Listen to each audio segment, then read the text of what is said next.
अस्सलामुअलैकुम। Health tips में एक नए टॉपिक के साथ डॉक्टर नदीम आपके सामने हाजिर है। आज का जो हमारा टॉपिक है वो है बैड ब्रीथ या मुंह से स्मेल लाना। इसको मेडिकल की ज़बान में हेलिटोसिस भी कहते हैं। इसके बारे में मैं आपको कुछ मालूमात दूंगा, इससे आपको इंशाल्लाह फाका होगा। इसलिए आपने जो मेरी वीडियो है पूरी देखनी है, और वीडियो के आखिर में आपको एक ज़रूरी मालूमात भी दूंगा जिससे आपको काफ़ी मालूमात मिलेगी। सबसे पहले जो है हेलिटोसिस या बैड ब्रीथ, ये क्या चीज़ है? ये जो है आपके मुंह से स्मेल जो होती है, मुख्तलिफ़ किस्म की बीमारियां होती हैं उनकी वजह से आती है। तो ज़्यादातर लोग कहते हैं कि आपको मैदे का कोई इशू है, उसकी वजह से आपके मुंह से स्मेल आती है, लेकिन दर हकीकत ये जो है जो इसके बरक्स होता है सारा काम।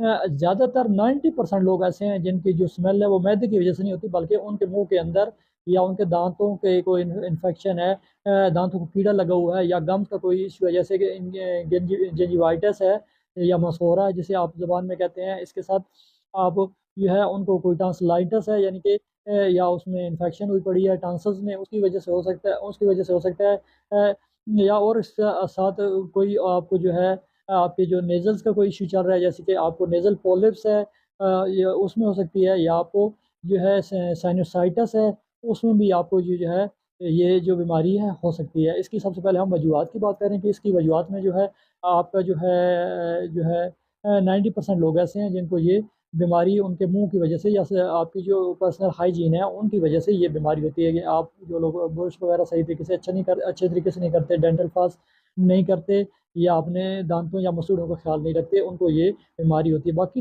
10% लोग होते हैं उनको मैदे की एक बीमारी है, गैर्ड। गैर्ड जैसे कहते हैं, गैस्ट्रो एसफेगस रिफ्लक्स डिजीज़। ये जो है इसकी वजह से हो सकती है, या शुगर डायबिटीज़ जो है उसकी वजह से भी ये बीमारी हो सकती है, क्योंकि इससे मुख्तलिफ़ किस्म के बैक्टीरिया जो हैं वो आपके जो है मुंह में दाखिल हो जाते हैं, जिससे मुंह में स्मेल आने का ख़तरा बहुत ज़्यादा होता है। इसके साथ जो है जिन लोगों को कोई स्टमक का या लंग्स का कैंसर है, उनको भी ये बीमारी होने के चांसेस बहुत ज़्यादा बढ़ जाते हैं। इसके साथ डीएनएस यानी कि आपके जो नाक की हड्डी बढ़ी हुई है, वो जो है उसमें भी आपको जो है ये बीमारी होने के चांसेस बढ़ जाते हैं। ये जो है बीमारी है, इसके दो आपको पार्ट्स में डिवाइड किया जाता है। एक इंटरनल ओरल हेलिटोसिस कहते हैं, और एक एक्सटर्नल ओरल हेलिटोसिस। दांतों में कोई डेंटल कैविटीज या कीड़ा लगा हुआ है, या फिर मसूड़ों का कोई इशू चल रहा है, या जिसे आम जबान में मसखोरा या जेंजिवाइटिस कहते हैं, वो कोई इशू है। इसके साथ अगर आपको टांसल्स हैं, या टांसल की वजह से कोई आपको जो है बैक्टीरिया या कोई इन्फेक्शन है, तो उसकी वजह से अगर आपका ये इशू चल रहा है, तो आप अपने जो है करीबी आपने किसी अच्छे डेंटल जो है डेंटल स्पेशलिस्ट के पास जाएं, ताकि वो आपका बगौर मुआयना करे और आपकी जो भी बीमारी है वो ये उस हिसाब से आपका इलाज करे, ताकि आपकी जो मुंह से स्मेल या जो बैड ब्रीथ है इसका मुकम्मल तौर पर इलाज किया जा सके। अगर आप अपने बगौर अपने मुंह का मुआयना किए, आपका कोई टांसल्स का इशू नहीं है, आपके कोई या आपको डेंटल का कोई इशू नहीं है, कोई गम का इशू नहीं है, कोई और आपके जो है सलाइवा का या कोई इसके साथ कोई और इशू नहीं चल रहा, आपका मुंह बिल्कुल एक्यूरेट है, आप सफाई सुथराई का भी, हाइजीन का, पर्सनल हाइजीन का आप अच्छे तरीके से ख्याल रख रहे हैं, आप डेंटल फ्लॉस भी कर रहे हैं, आप टूथपेस्ट भी सुबह शाम कर रहे हैं, खासकर रात को औकात में आप लाजमी टूथ वॉश करें, क्योंकि रात को इस तरह के बैक्टीरिया या इस तरह की जो चीज़ होते हैं खाने के बाद वहाँ पे ये जो है मुंह के ज़रिए आपकी जो है इन्फेक्शन और आपको इससे मुंह की स्मेल बढ़ाने में बहुत ज़्यादा मददगार साबित होती है। इसलिए सुबह शाम के बाद में ब्रश अच्छे तरीके से करें, और उसके साथ जो टूथ ब्रश होता है उसके बैक साइड पे जो है कंपनी वालों ने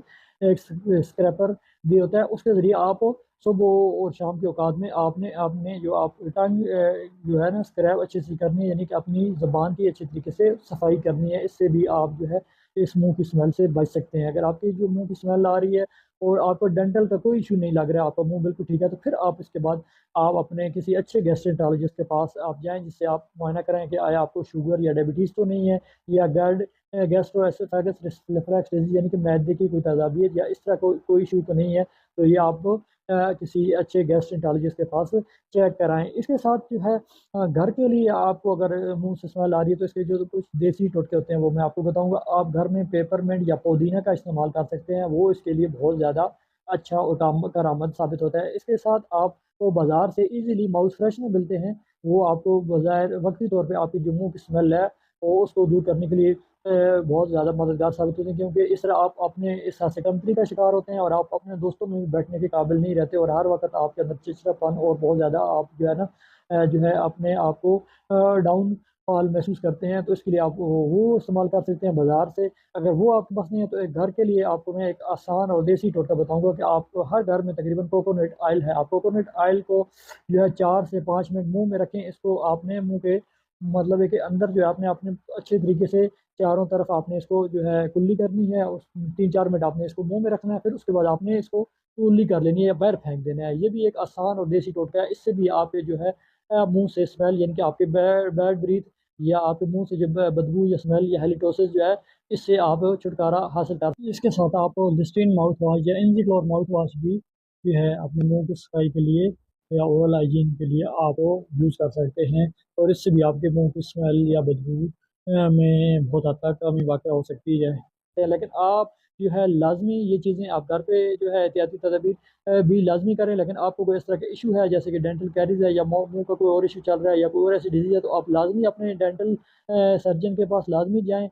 अगर आपका मुंह का या दांतों का या मसूड़ों का कोई इशू नहीं है तो फिर आप अपने में अगर और आपका कोई मैदे का इशू लग रहा है तो आप अपने गेस्ट से अच्छे गैस्ट्रोन्टोलॉजिस्ट या मेडिकल स्पेशलिस्ट के पास भी जाके अपना इलाज कर सकते हैं।